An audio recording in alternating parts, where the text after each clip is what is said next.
Sur le site de la centrale thermique réhabilitée de Parakou, toutes les machines sont remises à flot et cette unité de production est désormais conditionnée pour fournir jusqu'à 12 MW. Aujourd'hui, Parakou, qui a une pointe d'environ 10 à 11 MW, même s'il y a eu une avarie sur le réseau interconnecté, la sécurisation de l'énergie est totalement garantie et assurée à partir de cette centrale où nous pouvons prendre le relais avec efficacité puisque cette centrale peut également fonctionner en parallèle avec le réseau interconnecté, mais également travailler en îloté. C'est un pari gagné par le gouvernement qui a réussi à sortir cette centrale de son état d'obsolescence pour le plus grand bonheur des populations. Dans la ville de Parakou, le programme d'action du gouvernement est plus qu'une réalité. Après le programme de réhabilitation de l'Opara et de l'extension du réseau SONEB dans la ville, s'en est suivi le projet asphaltage dans la ville. Aujourd'hui, c'est la rénovation de la centrale.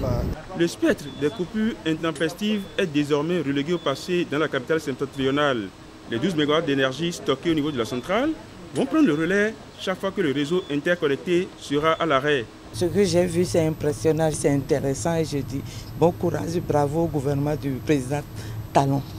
On a constaté qu'il y a eu une avancée notable dans le cadre de l'amélioration de cette centrale. Cette mission me rappelle la prise de service de M. le ministre et il disait qu'il n'avait pas vu des centrales mais qu'il est venu faire la visite de certains musées. Lorsque 2 ans s'écoulent et que nous faisons le parcours en visitant ces centrales, je me rends compte que les moyens ont été mis à la disposition de la SBE et le personnel dévoué également de la SBE a su faire le travail qu'il fallait. Les travaux de rénovation de la centrale thermique de Parakou ont été lancés au mois de novembre 2016 avec l'appui technique de la société finlandaise Wärtsilä. Environ 2,5 milliards ont été mobilisés et à l'heure du bilan, les fruits ont tenu la promesse des fleurs. Les 6 moteurs de la centrale ont repris du service avec une pointe de technologie de toute dernière génération. Avec sourire, je voudrais paraphraser quelqu'un qui disait « Silence, le gouvernement travaille ». Je crois que tout autant que nous sommes aujourd'hui, on voit que ce sont des actions concrètes qui prennent la parole.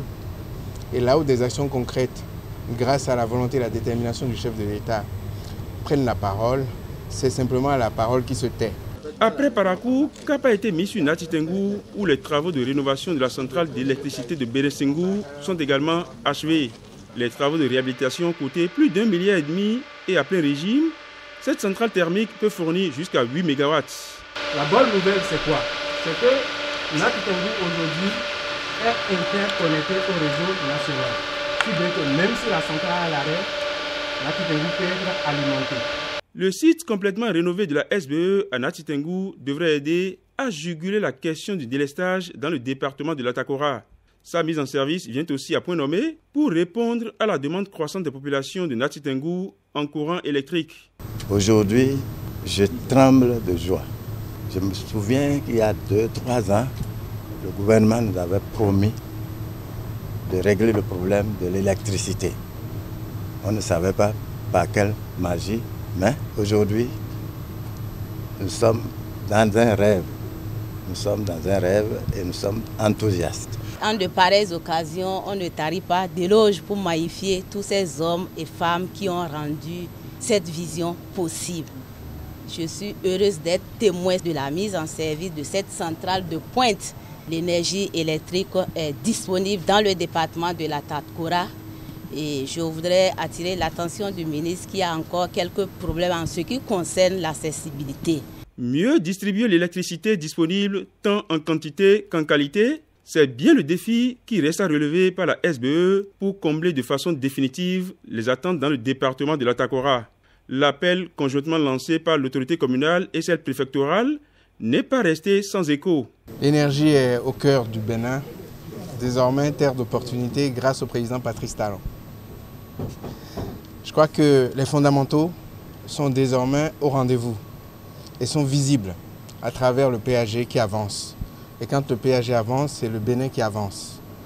J'ai bien compris dans la chaîne de valeur la partie distribution qui mérite effectivement un coup de pouce supplémentaire pour que l'énergie puisse atteindre le plus de nos concitoyens.